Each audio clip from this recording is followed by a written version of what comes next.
Land and all vaudeville. Why do people not call it vaudeville? How did? What? How many years? How many years have we walked past that? That's amazing. Not just years, but how many other podcasts have walked past that? Yeah, there is a TV sketch comedy series from 2016 to 2018 called VODville. But there is a YouTube channel that is moribund that no one used called VODville. That's amazing. Yeah. I can't believe it. Wow. Hello, Dylan Diaz. Hello, G. James B. Hello, Jeff Masar. Oh man, you were here for history being made. That's amazing. Welcome to vaudeville. Next up, the egg bag. All right. Well, I think we're ready. I am the Eggman. I think we're ready to just dive on in. All right. If that works for you. Yep. Well, I believe it does. Boo. All right, here we go. Which one is Tom? You can't tell. Nobody could tell. Hello, W. Scottus one. Here we go. And let me do this. We're gonna go live in 3, 2, 1.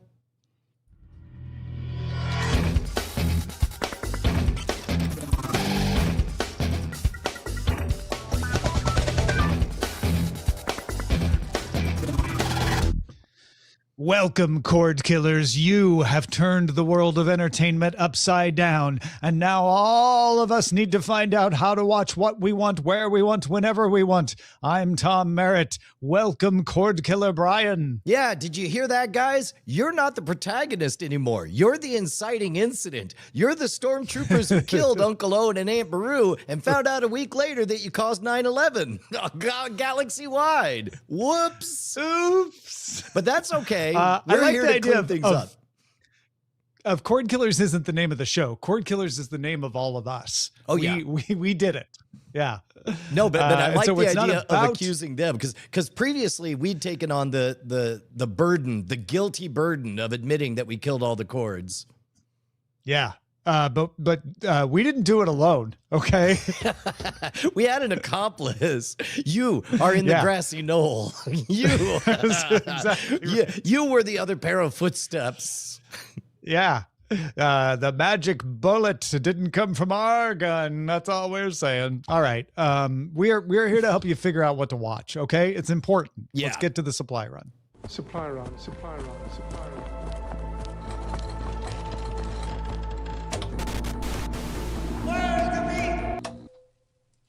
You know, Brian, I think Amazon ought to rename themselves to AI-mazon. Amazon.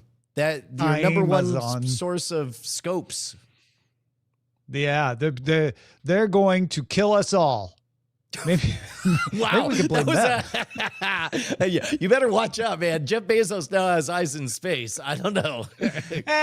He's distracted gutting the Washington Post. He won't notice me.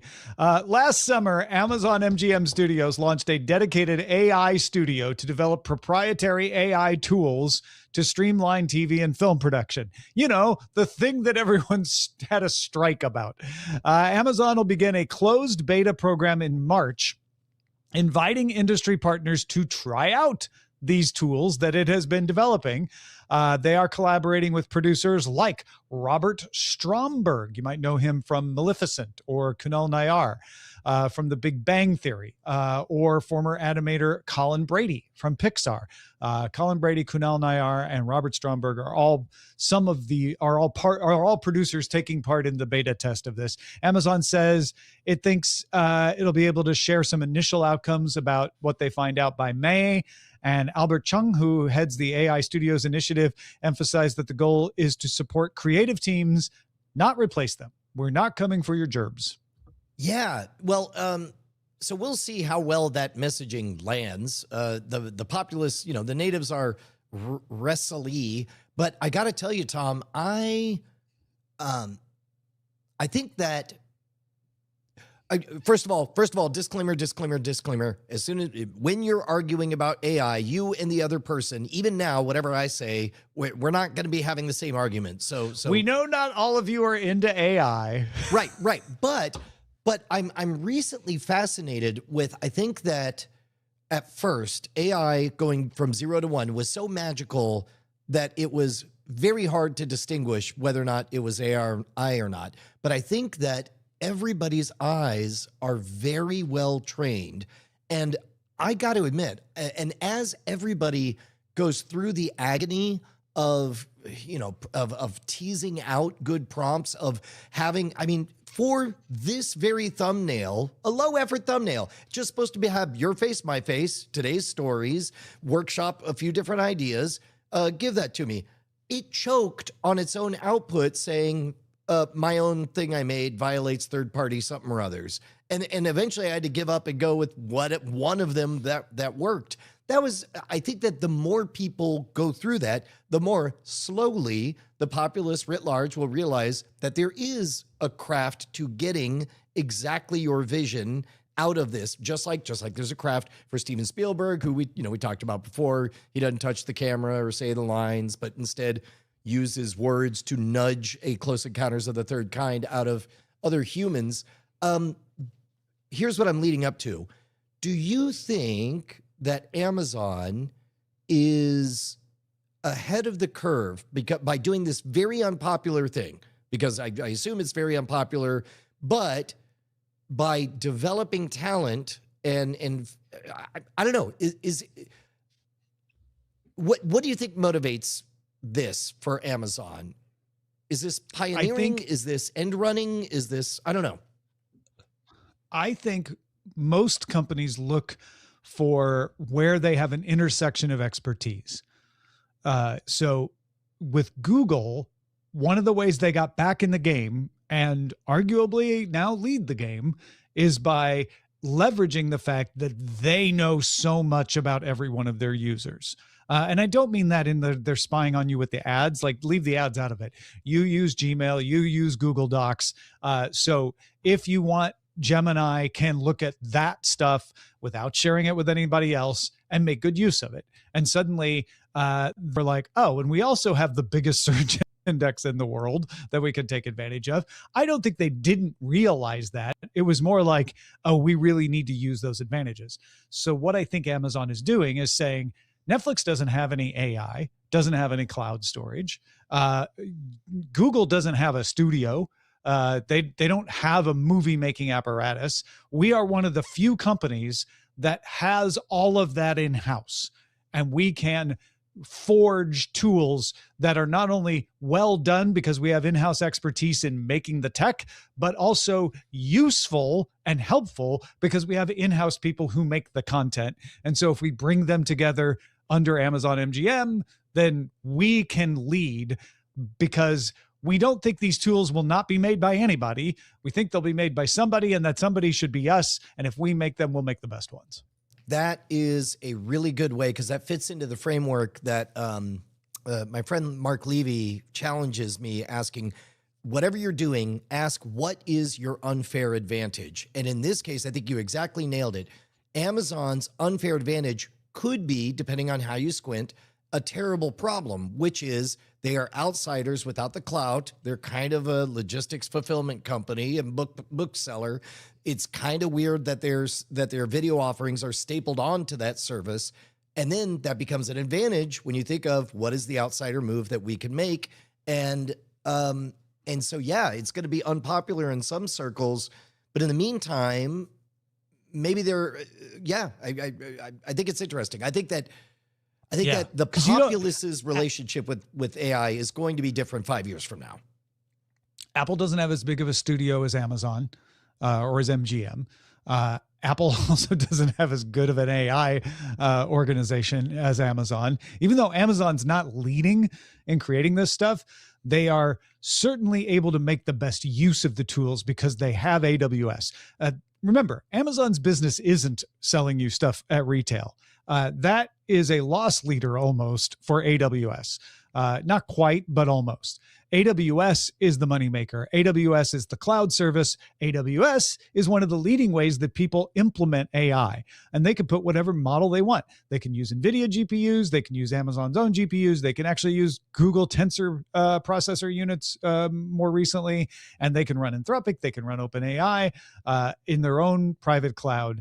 And so Amazon's like, we can do that too. We can use the best models on the internet with some of the best cloud services that can do training like no other, and then do it for ourselves at MGM and develop great tools. And that's an advantage nobody else has. Yeah, and it is kind of, I'd say punk rock, but really it's more hip hop culture where it's just like, let's take something that is not regarded as an art, playing other people's records, and let's take talent and give them a play space where they could try experimental things, and let's see if we can cook up the next Mixmaster Mike or what have you. Yeah. And it also comes from inside the house. Since you have MGM, you can have people who still work at MGM who speak film say like, look, we know it's Amazon, but words that you'll accept, try it out. Right. And then you get these producers like, all right, let's see what you got. And the idea that, you know, when you're wanting to make an argument, you dismiss what I'm about to say out of hand because you want to win your argument.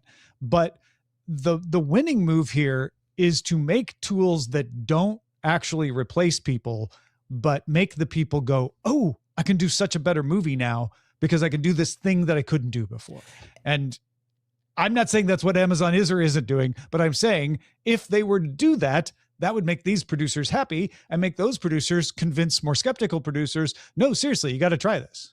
Yeah, and this is one of the, in the beginning, the argument tends to go like, oh, this is going to empower future storytellers to do things that nobody saw coming. And then the counter argument is like what? And it's like, okay, so you're just asking me to right now be that person? No. You're asking me to see it coming. Exactly. Did you miss that one of the postulates is that you won't be able to see it coming? It will be a surprise. You will see something extraordinary that engages and hypnotizes you, and you will be amazed to find out that it was a pair of 17-year-olds who spent 3 years working on it. Yeah. When the internet, when the web was created, no one went to Tim Berners-Lee and said, you know what, someday people will record audio and place it up on the internet with an updatable file that will point devices toward it. And that will be a form of radio. Good thing you made the web, Tim Berners-Lee. No, he was like, I'm trying to fix linking documents at CERN. And there's all these unforeseen consequences that come out of it. Yeah. So in that case, I'll be curious to watch just how loud of a backlash there is, because if there's not a loud anti-Amazon backlash, then that would be a pretty good indicator that some of the AI outrage is performative. And I'm whoever's out there listening, I'm not saying your outrage is performative. Let's hypothesize that some other people might be performatively outraged. But then if here's an opportunity of somebody planting a flag, if you're not going after them, then that is an indicator of just how serious the outrage is. Yeah, I know a lot of people who very sincerely are concerned about AI, and also use Claude to create the emails in which they express their sincerely worry, concern. And those people are aware of that hypocrisy. They're like, yeah, I know, but it actually is really good at that. And I think the more that happens, it could turn people against it. Like, you know what? They're trying to lure me in, and I'm going to go cold turkey. But more likely, it makes them understand the limitations of the medium and understand what their actual risks are and what the real risks are, and focus on those rather than just having sort of generalized panic, which is, I think, what we've seen up till now, which is why I don't think you're seeing as much of a backlash against this announcement from Amazon as you would have if this had happened 2 years ago, because people have been heard with the strike, and people have become more familiar with the limitations of, and they're less concerned that this is going to cause the havoc that maybe they thought it was. Not entirely unconcerned. There's still a lot of legitimate concerns about power usage and water usage and all of that stuff. And I would not dismiss those at all. But I think it's more, how do we fix that so that we can use the good parts of it? Yeah, there was a curious moment that I do like the irony check on using Claude to express your feelings of concern about the thing, because like in an alternate reality, there's a project that I'm working on and a press release is about to go out, and there was in the press release was a temporary placeholder that said Brian quote goes here, and of course, I intend to get around to it, but somebody said, you mind if I take a stab at it? And I'm like, yeah. Now, in one timeline, he would just try to synthesize 20 minutes of Brian word salad, and it probably would not match my voice very well. But instead, in this timeline, he handed me distilled my own words with a few M dashes, and I said, let's just remove those M dashes, and that's pretty much what I said. Yeah. And so in that case, I'm not going to lie. The quote that goes in there, first of all, I take full responsibility, as you know, I'll read it aloud and say it. But in other times, a lot of those quotes are totally written by other people, and at least this case, the raw data is my own. So I don't know. There's curious artifacts that I think everybody's becoming quietly and privately educated to as the meta changes. Yeah, it was one of the weirdest feelings in my career. Side note, when I was at CNET. And a PR person came to me with my quote for the upcoming press release that I had not yet said. And I had to be like, well, I want to object on principle, but I would say that. That's not far off from what I would say. So let me say it out loud right now to you. And now I've officially said it, and it's a quote. It is funny. I do the exact same thing. I'm like, allow me to technically have said this. Yeah. Well, folks, there's only one way to express your outrage at my and Brian's opinions, and that's to back us at patreon.com/Cordkillers. Yeah, Tom, look, I made an observation the other day. There's a podcast that I listen to a lot, and for some reason, it was just the right time. I was in the middle of having yet again another meal with this person who has joined me for many meals in the past. And I was thinking about our problem of like, I think he asked for some amount of money, right? It doesn't matter. But I remember thinking like, is that a lot? Is that a little? And I thought to myself, we need to stop anchoring this show to $2 an episode or $1 or $5 or whatever. Here's the real question. Some number of people right now are eating a meal while listening to us. We are at lunch with someone.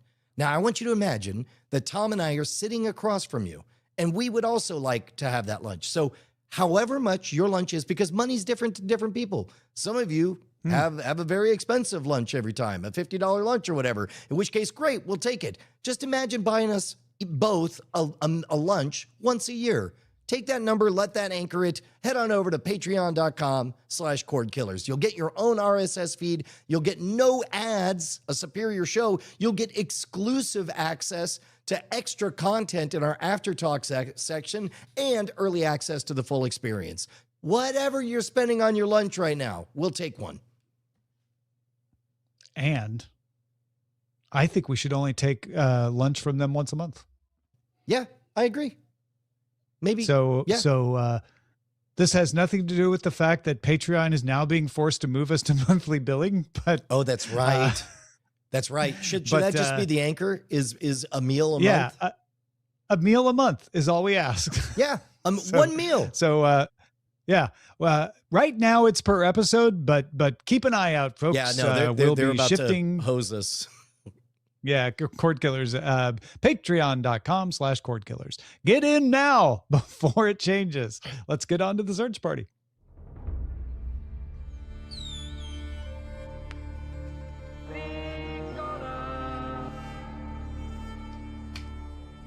So the Super Bowl was this weekend, the highest rated TV show of the year worldwide. Well, maybe not worldwide, but definitely in the United States.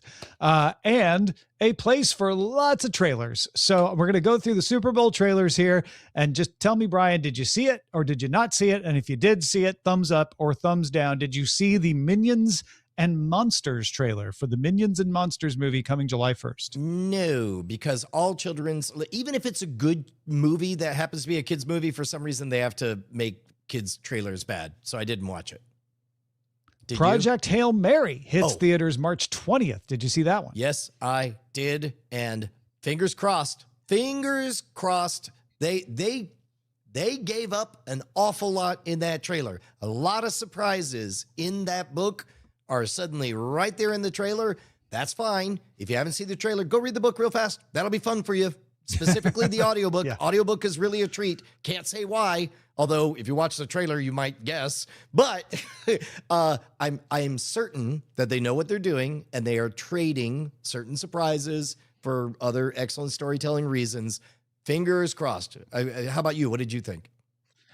I think they are doing that as a play to people who do know the franchise, to say, you're going to get to see this section. You're going to get to see this surprise. That they feel like if they can create buzz from those people, other people will come. And there's enough of those people that they can do really well if they just do well. That's kind of how I took it, of like, oh, this isn't trying to get people who've never heard of this. This is trying to get people who love it to get excited about it. Yeah. Steven Spielberg's Disclosure Day got a trailer. This is the one starring Emily Blunt. It's a sci-fi film about a meteorologist who is taken over by an alien, coming to theaters on June 12th. Did you watch it? I did, and I saw the trailer first over Justin's shoulder at Backspin, and there's that very curiously iconic Independence Day UFO coming out of a cloud. I guess that's also a Steven Spielberg Close Encounters of the Third Kind of trope as well. But I don't know. It looked kind of Steven Spielberg would like to remind you that this is his movie and he did it first. Yes, he did do it first. And also, I don't know, it had a kind of a retro-y feel to it. I don't know what to expect. The Adventures of Cliff Booth got a trailer. That's the sequel to Quentin Tarantino's Once Upon a Time in Hollywood, which is written by Quentin Tarantino, but directed in this case by David Fincher, coming soon to Netflix. Yeah. Some very David Fincher-esque touches on there. All of the censored-ish things were censored by scribbling out the film in kind of a Seven style. I thought it looked good. Yeah, I was a big fan of Once Upon a Time in Hollywood, so I'm an easy sell. But yeah, it looks fun. Star Wars, The Mandalorian, and Grogu coming to theaters May 22nd. That one was very, very much of the Super Bowl. Like, the only reason you have Sam Elliott doing it is because you want to make it clear that you're riffing on a Super Bowl ad. And it sort of cheekily gives a little bit of meta self-awareness. It brings, which we had already kind of seen in some of the previous teasers, but this seems like they're telegraphing pretty hard. You're going to have a fun time. What if we got a little loose in the Star Wars franchise? I'll be honest, I got taken in by that one because I heard the Sam Elliott. And I'm like, okay, which beer is this one for? Which weight loss drug which AI company is this one for? And then I started to go, that looks like a Tauntaun. And then the next thing I know, I see Grogu and the Mandalorian. I'm like, that was pretty good. That was pretty good. Yeah. You got me. I don't know if that changed my opinion on seeing the movie or anything, but I did enjoy seeing that. And then finally, Supergirl in theaters June 26th. Yep. This was a familiar riff that we had already seen before. We'll see. Very James Gunny. There was a lot more in this one of her getting the dog, getting Crypto. That is the one thing that we hadn't seen before. Otherwise, it's pretty similar. All right, let's move on to Apple showing off its 2026 film and TV slate at a press day in Los Angeles. I've got the whole slate in front of me here, but I was just curious scrolling through it. Obviously, we have Ted Lasso coming in the summer. We already talked about that. Matchbox, the movie, on October 9th. Anything catch your eye in their announcements? Oh, you know what? I actually figured we would just go through it on the show. Let's run down it right now. There's way too much. Yeah, there really to is. Go through Sorry. Everything. Monarch Legacy of Monsters, season 2, For All Mankind, coming back on March 27th. Actually, all the ones that I'm excited about are ones we've already talked about the incoming announcements, like, For All Mankind. Your Friends and Neighbors, season 2, coming April 3rd. I know a lot of people were into that one. Yeah. All right. Yeah, sorry. I wish I had more hot takes. These are a bunch of names I look forward to finding out what they mean. HBO is developing a TV series based on the Baldur's Gate video game set in the Forgotten Realms fantasy world and, of course, Dungeons and Dragons multiverse. Craig Mazin, the showrunner of The Last of Us and Chernobyl, is lining up to make this his next project, apparently designed to share continuity with The Forgotten Realms, which is in development at Netflix.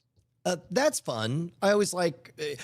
I wonder how the rights shaked out. If that's like a TSR or I guess Wizards of the Coast fueled initiative that they want to have continuity. Yeah. Well, it's especially interesting because Netflix is in the process of buying Warner Brothers Discovery, which owns HBO, at which point they become corporate pals and makes that whole thing easier. But this was all developed before that, so there must be some other connective tissue there. Yeah. White Lotus EP David Bernard cooked up a premise for a romantic comedy for Netflix with Lisa Manable after sharing their love of the movie Notting Hill on the set of White Lotus. Lisa was one of the characters in the latest season of the White Lotus. Katie Silberman, who wrote Booksmart and set it up, is writing the script. Interesting. I like the story of like a producer and an actor bonding over the love of a movie and then going, you know what, we should make a series. And then it actually happens, not just talk. AMC's Navajo police drama Dark Winds has been renewed for a 5th season. That's ahead of the premiere of season 4 that's coming up. Saturday Night Live UK released its cast list made up of stand-up comedians, a few TikTok stars, some TV and stage performers, but no truly big names, at least not yet. To be honest, I think that's the right play. The right play. Like, you don't want a flavor that is competing with and identical to the US version. It's like that gives them a lot of room to take bigger chances than regular Saturday Night Live can. The Oscar-nominated Song Sung Blue, starring Kate Hudson and Hugh Jackman. It's about a couple who he does a Neil Diamond impersonation. Is streaming on Peacock this week, starting February 13th. That is a 50-day window after leaving theaters, and still hasn't. We still haven't had the Oscars yet. Today I learned that Song Sung Blue is about a Neil Diamond impersonator and not a biopic about Neil Diamond. Well, yeah, I can see where you can get confused if you're not paying close. I was looking forward to getting the real Neil Diamond story. Yeah. Stray Kids, The Dominate Experience, a concert documentary about the K-pop band, tops at the global box office this past weekend, $19.9 million. Zootopia came in second place, taking advantage of the fact that no U.S. movie company releases new movies on Super Bowl weekend. Yeah, that tracks. To be honest, I'm really surprised that I was surprised to find out that a Super Bowl was happening. Now, that probably says more about me being in Brian land and trapped in my own head, but that was... Yeah. I think it's all, I mean, Stray Kids are huge. I think it's interesting that a concert topped it. There's always something tops it, but it's usually whatever was released a couple of weeks ago. So putting something new in the theater that has a niche, but also rabid fan base that is large enough to fill up your theaters, smart move. And I'm curious if people will take notice. And next year on Super Bowl weekend, we maybe have multiple offerings from multiple artists on that. Netflix released the official trailer for season 2 of One Piece Into the Grand Line. That's coming March 10th. One Piece, a huge success for Netflix. Finally, one of their live action animes. Huge success. Yes, it's going to happen. I missed this trailer. Did you get a chance to see it? No, this one just came out like minutes before we started recording. So I feel less bad now. Good. Yeah. And Netflix is filming the Broadway production of Stranger Things, The First Shadow, to put on streaming. I mean, that makes sense, right? Oh, yeah. Well, and it's one of those symbiotic things, right? Where it's just like, the one leads to the other. Yeah. All right, let's move on to the buried treasure. Most people want to know why they suddenly got rich. Buried treasure. Buried Treasure is the section of the show where we talk about stuff we've been watching, maybe something you didn't realize was out there you could add to your to-watch list. Brian, what you got? Dude, I got to tell you, I finally watched. Had I finished Wonder Man last week when we talked? Oh, no, last week I got sick, right? That's mine. That's my buried treasure. You can't have it. That's fine. We'll talk all about it because mine is going to be a gem from 10 years ago that was originally a Hulu original that now a lot of people are discovering because it's made its way to Netflix. So think about this. Something that was touted as a Hulu original is now on Netflix and it's in the top 10. It's the Stephen King story 11/22/63 with James Franco. And Bonnie never saw it the first time. I rewatched it. I forgot how fast they move. You know, the first episode was an hour and change long, and you get through a lot. It wastes no time, and it holds up.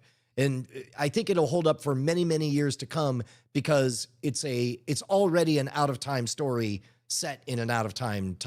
You know, so it's timeless. Usually when something like that is a Hulu original and then ends up on Netflix, it's because Hulu didn't actually make it. Somebody made it, pitched it to Hulu, and sold them the rights to stream it, but didn't sell the entire package of rights. And so at some point, Hulu said, yeah, we're not going to keep paying to keep that on the service. Take it and shop it around. And Netflix bought it up. So interesting to see that jump over there. I assume it didn't start with a Hulu original at the beginning. No, it did not. It started with a good opening credits sequence. It's great. It's a great show. I highly recommend it. What have you been watching, Tom? So yeah, after your nudge, I watched Wonder Man. Eileen was interested in watching Wonder Man. We watched a little Wonder Man. She's like, well, we could watch another Wonder Man. And so we kept watching it to the point where I think we binged like 4 episodes to get us to the last 2 and then did the last 2 the next night because we had run out of time. But yeah, it was beautifully told, Brian. I totally appreciate you pushing that one. One of the things I like the most about it, and we talked about this a little bit on After Talk, is this is the Los Angeles I see. They did a great job of not being like, it's Beverly Hills and Hollywood. It was, Pacoima and strip malls with a couple of Korean stores and a bagel shop and then the self-tape shop that's upstairs above everything else. It was great. It really felt like you were telling a story of a struggling actor who gets a break, just happens to have superpowers. Is it an overstatement for me, I can't think of anything better than this since Endgame. Is this the best Marvel anything since Endgame? What about 7-year Scarlet stretch. Witch? I think it's better. I think, better than WandaVision. Yeah. WandaVision is the first thing that popped to mind. I mean, you got What If, the Spider-Man, you got... Spider-Man's pretty good. You got Spider-Man Into the Spider-Verse, America, also pretty good. Falcon and the Winter Soldier. I'm just trying to think of TV shows too. Across the Spider-Verse. Actually, I hadn't thought about that. That is MCU on the Sony side. Yeah. Okay. Across the Spider-Verse. I don't know. I'd put it ahead of probably the most. It's hard to, comparing WandaVision is like apples and oranges though, because it wasn't trying to be at all the same kind of thing. But this is probably the most widely appealing and just solidly good storytelling. It has its own unique voice, and it is utterly charming and hypnotic. I can't wait to take another lap on it. It's just and sweet. It's still with Ben Kingsley, with Trevor. It still has plenty of ties to the wider universe and allusions and references. But honestly, if you'd never seen a single MCU movie, you'd pick it up really fast. Like, oh, he impersonated a terrorist and should be in jail. Got it. Yep. Like that. That's all you need to know to understand every other reference. And if you understand them from seeing Iron Man, well, the more's the better. But it doesn't diminish it for anybody else. Yeah, I liked this an awful lot. An awful lot. Yeah. I did too. Well, folks, if you like something an awful lot, we want to hear about it. Send your picks to email cordkillers@gmail.com. That is cordkillers@gmail.com. Let's scan the horizon, shall we? Oh, wait, no. Yeah, too late. We're scanning the horizon. I forgot it's your turn to tell us about something amazing that you did. That's our top story on Scanning the Horizon. You know what? Don't worry about it. I'm banking an ad for next time. I got nothing. YouTube TV announced its new bundles with fewer channels and lower prices than the base $83 a month plan. Here they are. Here are some of them. A $65 sports plan. Don't want to pay $83? Just need the sports? $65. A sports and news plan. That one is $72. You're like, I do watch the news. Give me the news with the sports. An entertainment plan. I don't watch the sports or the news. I just watch the dramas and the movies and the sitcoms, $55 a month. And if you're like, but I do have children and I do want to keep up on the news, there's the news, entertainment, and family plan for $70 a month. Man, this is all getting expensive, Tom. I know that was my first reaction when I saw this. And I think those of us who came up in the Sling TV era of $20 a month for the blue plan, get sticker shock when we see like, wait, the skinny bundle is $72 a month. Yeah. Well, and I just found out that my family, whenever I upgraded myself to YouTube Premium, I guess Bonnie's the head of household for our family, so I never upgraded the rest of the family, and so I had to sit through an ad for something Josie wanted to show me, and suddenly I'm just like, oh no, we're not doing this. You're not gonna pollute your mind. And honestly, these are still cheaper than cable. Everyone's like, I might as well pay for cable. You shouldn't. you really shouldn't, because you'll end up paying more. We can't avoid our weekly update on the love triangle that is Warner Brothers, Paramount, and Netflix. I'll try to get through it without getting choked up, but it's so touching to moving. See these three. Paramount CEO David Ellison wrote an open letter translated in multiple languages, promising a combined Paramount and Warner Brothers would release 30 movies in theaters per year with a 45-day minimum window, aiming for 60 to 90 for bigger releases, and promised to maintain HBO as an independent operation, which Netflix has also promised. On Tuesday, Paramount said it will add an incremental cash consideration to Warner Brothers shareholders of 25 cents per share for every quarter the proposed Paramount acquisition is not closed beyond December 31st, 2026. Saying if you accept our offer and we don't close by December 31st, we'll up the price. We'll give you more every quarter. Paramount also said it would pay the $2.8 billion breakup fee due to Netflix if they terminate the agreement with Netflix. Like, you won't be on the hook for that. We'll pay it. And it extended its deadline for acceptance of this offer until March 2nd. Tom, here. Oh, I guess you're drinking water. Good. I was just like, that was very brave of you, Tom. Thank you for sharing. You talk. Well, that's right. That way, for those people out there who think I'm just a puppet of Tom's, allow this to disabuse you of that notion. By the way, Netflix did promise a 45-day window when it testified to Congress. That's worth throwing in there too. So isn't it wild that this letter basically is a plea saying we promise to make movies? How weird is that? That Hollywood is so, I don't know. That strikes me as it's not they'll promise to make movies. It's that we'll make 30 movies that go in the theater. Right. Because the worry is Netflix is just going to put them on Netflix. They won't, they will abandon the theaters, which Netflix says, no, we're not going to do that. That would be silly. Warner Brothers is in the business of putting movies in theaters and is very good at it. When they do that, we will do that too. We will do a 45-day window. But what Paramount's doing is like, how many are you going to make? We promise at least 30 a year, which actually most studios are not doing. That is like well beyond what most studios are doing. Also, I don't know if Paramount includes Paramount movies when it says they're going to make 30 a year. So that could help beef up their stats, but yeah. Yeah. I guess we're coming down to it where it's like, hey, Hollywood, how much of the Hollywood experience is about making a living and how much of it is about the glitz and glamour? Because that's quite literally what the pitch is we promise no matter what, to keep it glamorous. And Netflix is promising about Windows or whatever, but we are flatly saying you will have that childhood dream of the red carpet debut and the flashbulbs and I guess seeing that written so explicitly. And a lot about like, if you have trouble closing, this will be easy. There's a lot of other stuff about debt and making sure that debt doesn't get built up. And Paramount's still going hard. They are not giving up, even though Warner Brothers Discovery has accepted Netflix's offer. They would like to change the shareholders' mind. Yeah.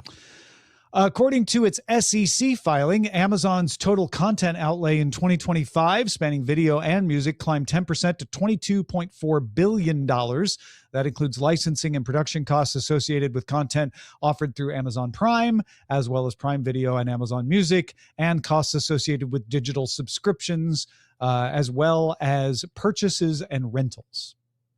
That's a lot. That's a big number. The UK is going to raise its license fee by £5.50 to £180 starting in April. Yeah, that's still how wild. Government enforced mandatory cable, basically. I mean, it's a tax. That's all it is. Anyway, HBO Max launches in the UK and Ireland on March 26th. Speaking of, you'll pay £5 per month for that. That's less. That does not include first window movies. First window movies are when they come out of the theater, they come right onto HBO. You won't get those with the £5 per month. You'll have to go to the standard with ads platform for £6 per month. That also includes 30 downloads, so you can watch things offline, and then you'll pay more for the ad-free plans, but I didn't see the rates for those. Yeah.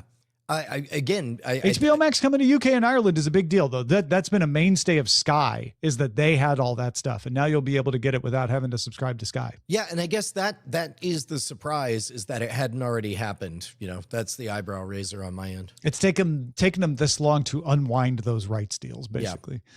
Yeah. Crunchyroll plans to launch original video games to be made available to subscribers. The games will be made in partnership with Japanese publishers and global developers, tailored towards anime fans. If you like anime, you probably like Crunchyroll, and you'll probably like their games, is what they're hoping. Yeah, the rise of anime has been really fascinating, especially watching my daughters grow up, where what was a niche, hard to find subculture when I was their age is now easily and readily available. And so it's a whole ecosystem that can fill up whatever types of archetypal stories that you're looking for. And so, yeah, if you already have characters and names and backstories built up in these worlds, then why not map them onto, various classic video game archetypes? I wonder if this isn't totally going side jag here, but I wonder if this isn't a side effect of the internet. Before the internet, there were plenty of anime fans in the United States, but was it worth the money to export and redub and make available widely? And was it worth the effort for the casual anime fan to go into the city and find the shop that had the import, that had the dub that was made? And the answer is not often. That's why it was hard.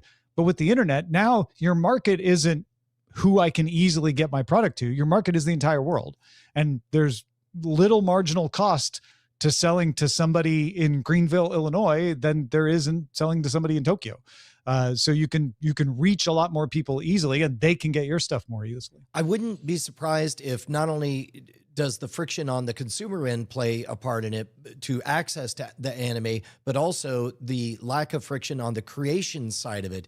Just like nowadays, if you're doing new construction for mixed use commercial, everything is a plain box, because you can skin it to look like a McDonald's or a Panda Express or, and that's why you get these, not very authentic looking franchises. Likewise, these game engines, we've already seen every game that's made it out there in one face gets remade on Roblox. And then because, games specifically, you can't own the particular mechanic of. So I wouldn't be surprised if there's probably some company out there that's like, yeah, all these games, just reskin them with some kind of Overwatch in your anime franchise, some kind of this, that, the other.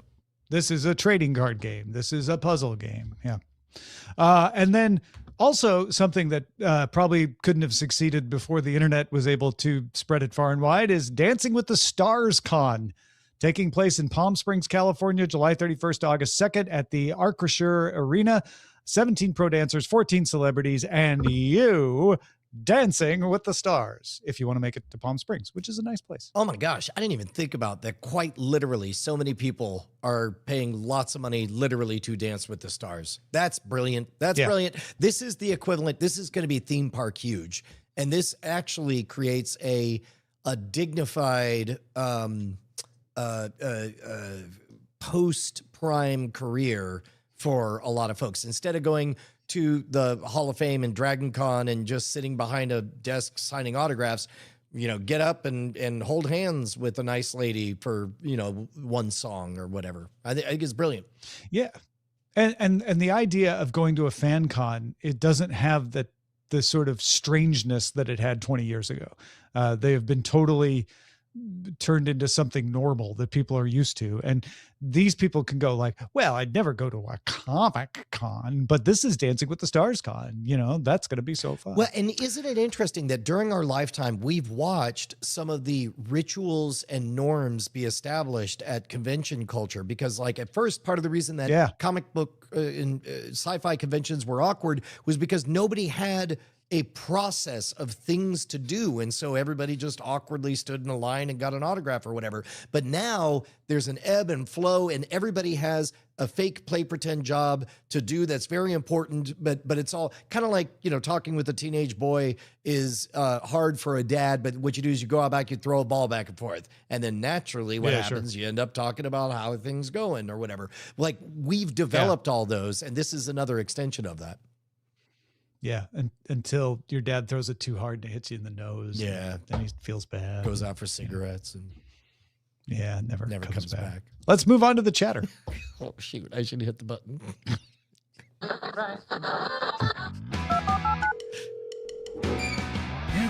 got mail.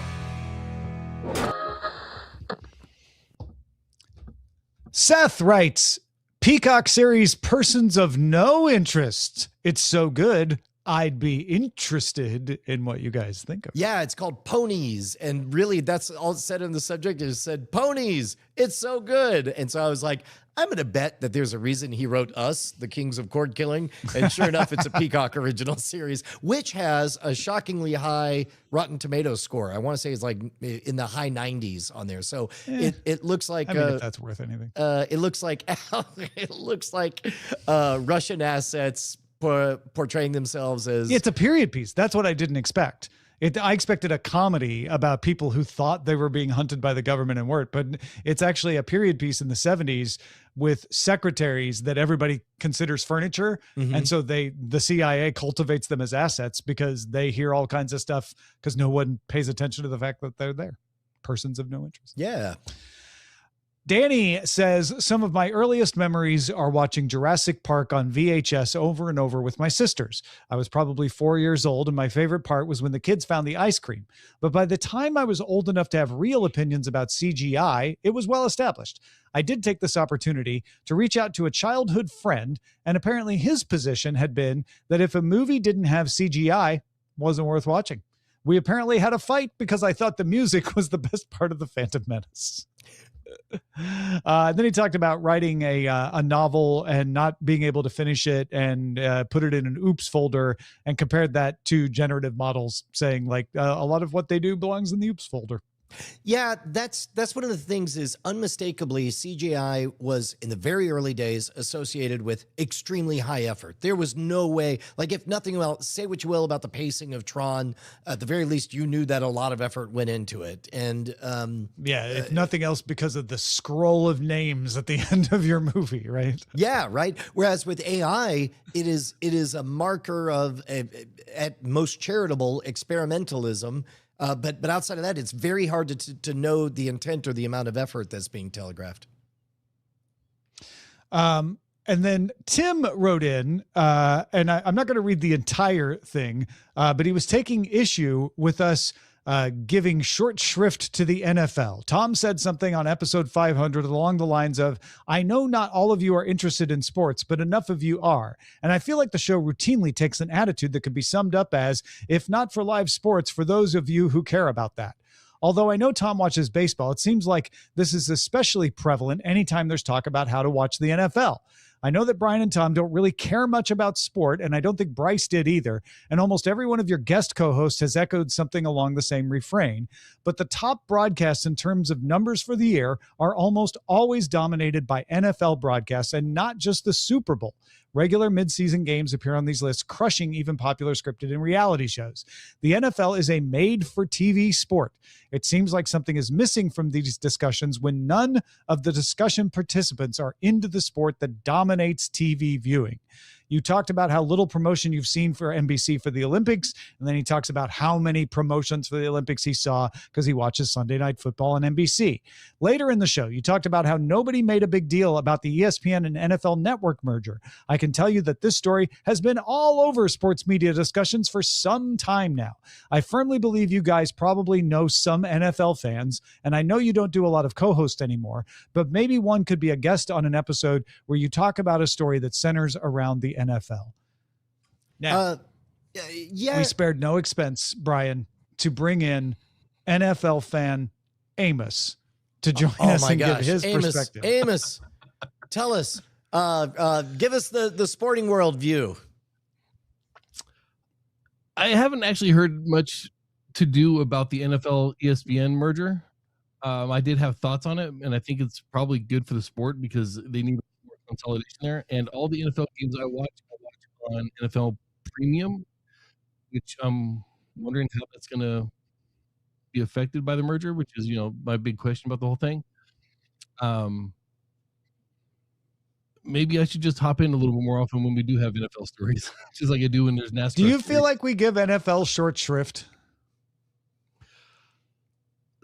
I don't think so, but I mean, he's making valid points though. Like these are big stories. Sure. Didn't really dive in too much into, but we did mention them at least. I mean, I don't know. To me, like, what are the alternatives to what we do? What we do is we're busy playing with our trains, and we're aware that sports balls are being thrown outside. Now we can either have a blind spot and never talk about the highest rated things on the planet, or we can engage in tokenism, like dragging Amos in for one segment just long enough to say, yes, sports are a thing, which I guess we'll do from time to time.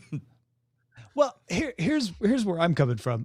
When I say, I know not everybody is interested in sports, it's because I know when we talk about sports, we get lots of emails from people who say, I don't care about sports. Why do you keep talking about sports?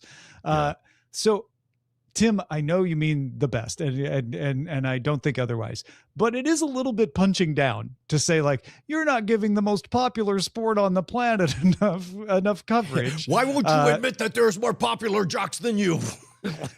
And what I'm trying to do is the unwinnable situation, which is, I know when I bring this up, somebody is going to say, hey, I don't care about that, no matter what it is we bring up. With sports, we tend to get more people say that than with other things, which is why you hear me say stuff like that. You know what? Actually, I watch NFL games. I watched several Packers games and a couple of games that just happened to be on throughout the year. My brother is a huge Packers fan. So it's not like I'm unfamiliar, but I also know that Brian is not going to sit there and tell me, what he thinks of the latest NFL game, because if he watched it, it was with the sound off at the backspin. And that's pretty much the extent of your interest in it. Having said that, Justin and I had a whole conversation the other day about how perfect, absolutely perfect the Olympics is for the backspin sports bar experience, because you could glance over someone's shoulder and all you have to do is see what sport it is. And then instantly, if you're like, oh, I don't know how to feel about these figure skaters, and you glance over, see what country they're from, and then you suddenly know all of your preconceived notions. You instantly know what side you're on. You instantly know whether to be happy or sad when they fall. It's great. It's great. And to Tim's point, if it would be helpful for me to marvel and talk like a noob about sports, I'll be happy to. But I think the better solution is, Tim, I hereby bless you. I anoint you, our cord killer field operator in chief in charge of reports from the sports. I want you to send in an email and give us the reports from the sports, and we will give the Tim's reports from the sports. Resports. And we'll play it. It'll be a hit in vaudeville. Indeed. So yes, thank you, Tim. Thank you, everybody else. Our website is cordkillers.com. Our email address is cordkillers@gmail.com. We are live at twitch.tv/Night Attack and on youtube.com/Modern Rogue Tuesdays at 5:30 p.m. Eastern, 2:30 p.m. Pacific. I reckon we'll talk to you again next time.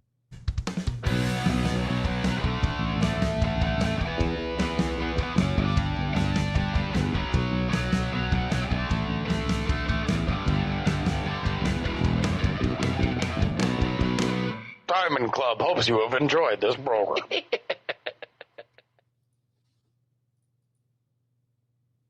We did it. Ta-da. We got one. We did it before and we will do it again. And we can do it again. The Resports port. The port of Resports. No, any sport in a port storm. Any sport in a torm. Any sport in a torm. There you go. All right, I'm gonna get another coffee. I'll be right back. All right. I'm gonna pull up my notes for Star Trek, the animated series, The Counterclock Incident.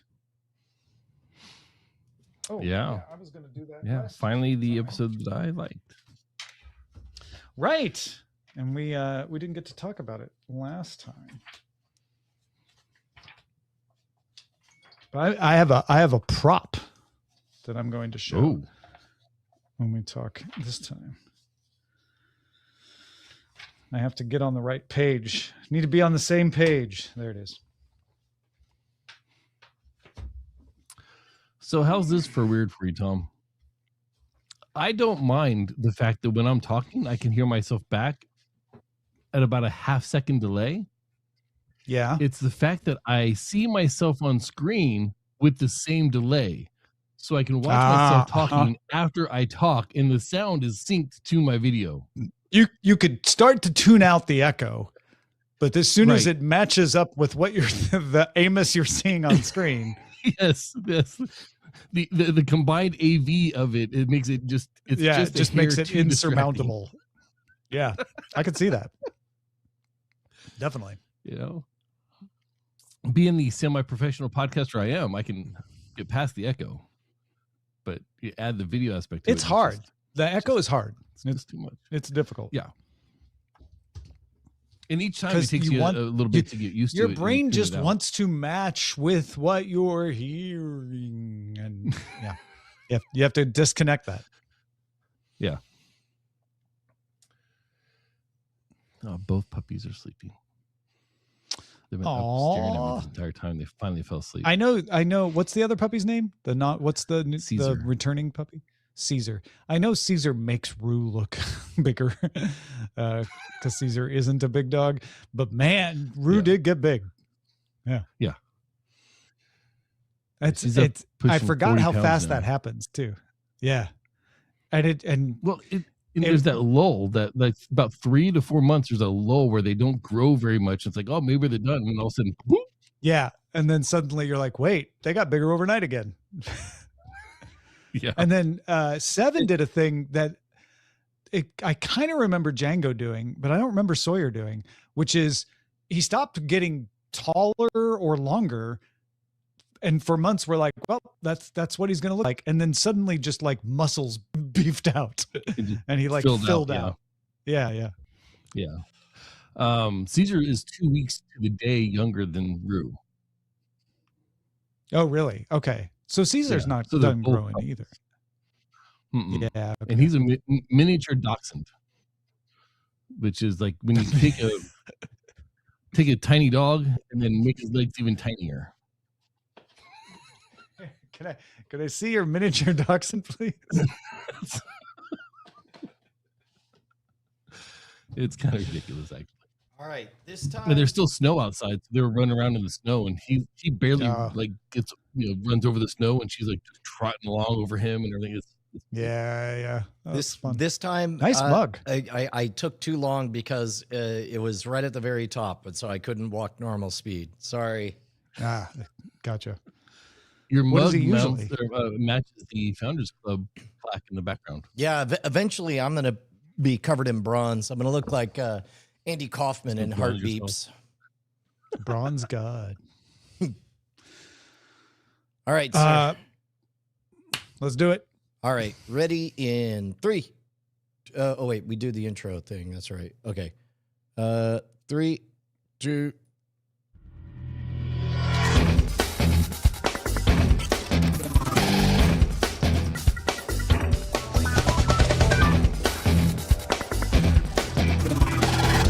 Welcome to The Full Experience. This is a show that takes 4 episodes from a TV series, watches them as if we have watched the entire series. It is called The Full Experience because we watched the first, the ultimate, the lowest, and the last. Ultimate and lowest decided by IMDb ranking. Which one is the top rated? Which one is the lowest rated? And we are finishing up Star Trek, the animated series, with the last episode, season 2, episode 6, The Counterclock Incident, which first aired October 12th, 1974. I'm Tom Merritt. He's Brian Brushwood. Heck yeah, man. So this one, I think going into it, we had already postulated that it was just everything's running back. I mean, it's literally called the Counterclock Universe. Is that what it was? Yeah. So yeah, Counterclock Incident. And it post dates the Philip K. Dick novel by 6 years. So definitely taking inspiration. It's not the same thing, but the sort of like, what if we were in a universe where everything moved backwards? Yeah. So I don't know. People were born old and then became babies. I thought it was, man, I cannot divorce my opinion of everything from the fact that this was up against dog food television on Saturday morning cartoons. It's like, this is light years ahead of that stuff at this time in 1973. And in that regard, I thought it was cute and moved fast. It got a little on rails. You were able to smell the conceits like, here, let us really quickly introduce you to an admiral that is too old to serve. Let us introduce you also to Nice Orchid. By the way, did you know that it ages very, very quickly? These are just random normal things to announce. Yeah. This is, you hear these kinds of conversations every day on the Enterprise kind of thing. By the way, Commander or Commodore Robert April, I have my Star Trek Encyclopedia book, and Commodore Robert April is pictured in this because he was not depicted yet when this was published as Gene Roddenberry. The picture that my thumb is pointing at is a picture of Gene Roddenberry in a Star Trek outfit. He was the first captain of the original Starship Enterprise. And Gene used the character name for the ship's commander in his first proposal for Star Trek, written in 1964. So this was the first time that Robert April was ever shown on screen, and obviously was not Gene Roddenberry, but it was never used in live action until, I think, Discovery is the first time we actually saw Robert April. Well, I did like that sweet moment where it became unpredictable. There's a moment near the end of the second act where I'm like, so where does this go? Does he end up? Yeah. How do we get out of here? They gave us an actual unsolvable problem, right? Well, and also they made it difficult enough, but for me, the whole story was the question of, so does the Commodore go back? And I assumed it's like, well, dude, if you're 75, just live in reverse, get yourself another 75. But instead, he says no. And I found that surprising. And it was out of a sense of duty or whatever. Well, and sort of, I took it as, I could never live those times again. I did them once. I had my time, which I guess is a sense of duty. Yeah, I like the second half of this much better than the first. I thought it really started to roll once they got to the alternate universe. But I did have a few snarky notes when I was watching it. Like, they're on a collision course. I'm like, put the ship on red alert. And I wrote, or just an idea, get out of the way. Yeah. Instead of just saying, well, there's nothing we can do. We're in a spaceship that can apparently go warp 10 or warp 90 or whatever it is. Warp 10 in canon now is the limit. You're not supposed to be able to go past warp 10. That was before they had those rules. They played loosey-goosey in the early days with the number of warps. I have no problem with that. They're like still finding their legs on all that sort of stuff. But Warp I'm like, you have a very fast ship. Why couldn't you get out of the way? You took a whole wheelbarrow of warps just to replicate a single meal. It was crazy. Yeah. Also, I did wonder why they didn't use the transporter to buy them more time when they were in the alternate universe. But I don't know. Maybe it wouldn't have worked that way until they were in their own universe. Yeah, what about that Robert's was gout? to be honest. I thought that was. Did he fix that?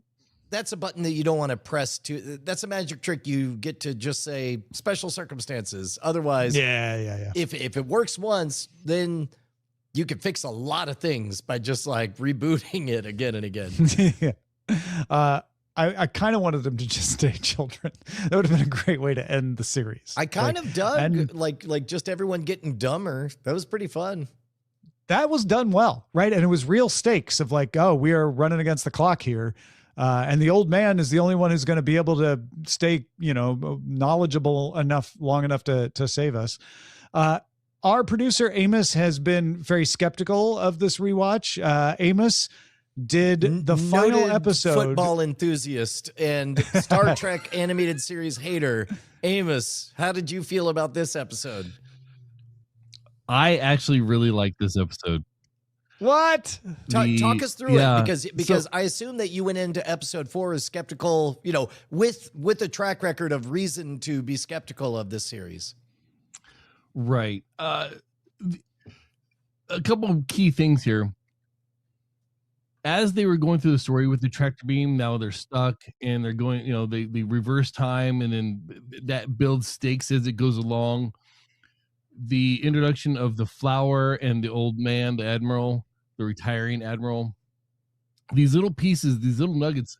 As I was watching the show, I kept coming up with an idea of like, oh, this is dumb. They should just do this.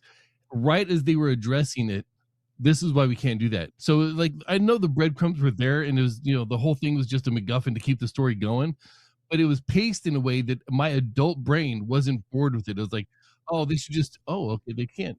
Oh, they should just, I guess they can't do that either. And then two key things here. One of them is based in my intellectual side and one is based in my emotional side. Right now in 2026, we are re-questioning the definition of, the parameters of, and how we can define our mere existence in time. There are experiments going on right now that show that time might not be the one-way thing that we've always thought it to be. Like when you're talking breaking things down to the subatomic level and things like that. Like that's an active conversation in the science circles happening right now that's just recently been reinvigorated. So the fact that they're playing with time loosey-goosey kind of flows with that and makes me feel like, oh, look, even back then there's questions and we still have questions. This is forever relevant because we're never going to be able to fully solve this. And then at the end, when the question arises, well, you can just stay your current age. You don't have to go through the transporter and rejigger your brain, your knowledge, all that stuff. And he says, no, I've lived my life and this is good. I am just now at a point in my own life where I don't have regrets of my life. I've made mistakes. Big mistakes. But everything right now at approaching 50, I'm just now coming to the point where I'm like, you know what? All that has brought me to where I am now, and I would not go back and change any of it. Yeah, for the risk of changing where I am now. That is a good point. So if he had, because he had de-aged, ostensibly, I assume that means he had forgotten 25 years of his life or however long. And so yeah, the way the rules were here is you would lose the knowledge you had when you were older. Right. So I guess you're right. Yeah. He would have had to relearn stuff. because part of me was like, hey man, if I keep all my memories and, all my knowledge and I just, have a younger body, I'm not reliving my life. I'm just continuing to live longer and that's fine. Right, but they were forgetting you're right. things I about forgot how the about ship that operates, aspect so- of it. Yeah. Yeah. So you So give that's it why I a enjoyed What do we thumbs up. think? Was it enough to save the series for you? Is this, we don't normally give ratings on it, but I guess the big question is, how do we feel that this show stood up to the rigors, the test of the full experience? I remember enjoying a rewatch of this that I did maybe 10, 15 years ago now, more than I enjoyed watching these 4 episodes. So I tend to say no, but I also don't know if maybe that's the intervening 15 years that are the issue there.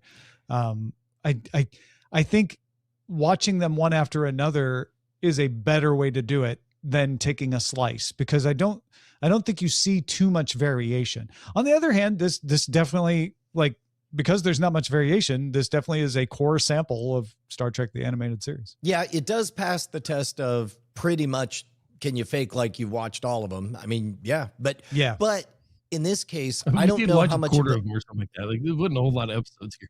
well, Yeah, there weren't that many to begin with.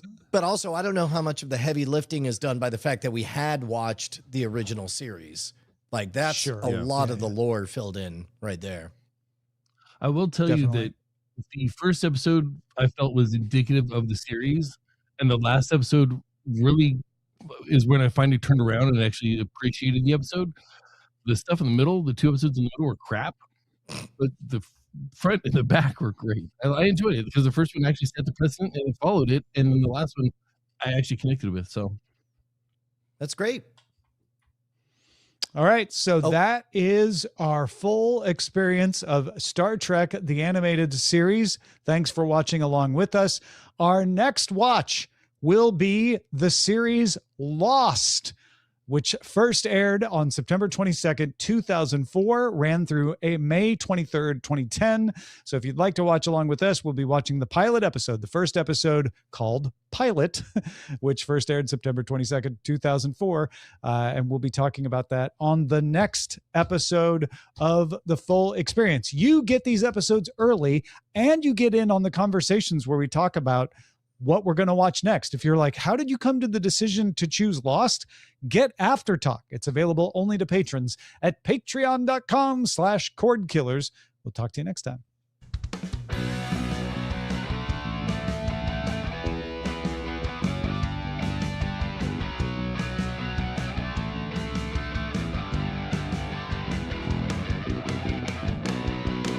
Diamond Club hopes you have enjoyed this program. I can't remember the style guide. Do we punch out with the theme again on that usually, or? Yeah, Okay. I think so. That's right. With the patron end. Mm-mm. Okay. All right. Well, then no, I know this. usually much. it's title to open, patrons to close, and then for After Talk it's title and title. Okay. All right. Well, then I'll No do big that deal, next time. All right. But now we will bid the streams a fond adieu, and we will go into After Talk. Thank you so much. This next part is for patrons only. Don't forget, you guys can become patrons over at patreon.com/Cord.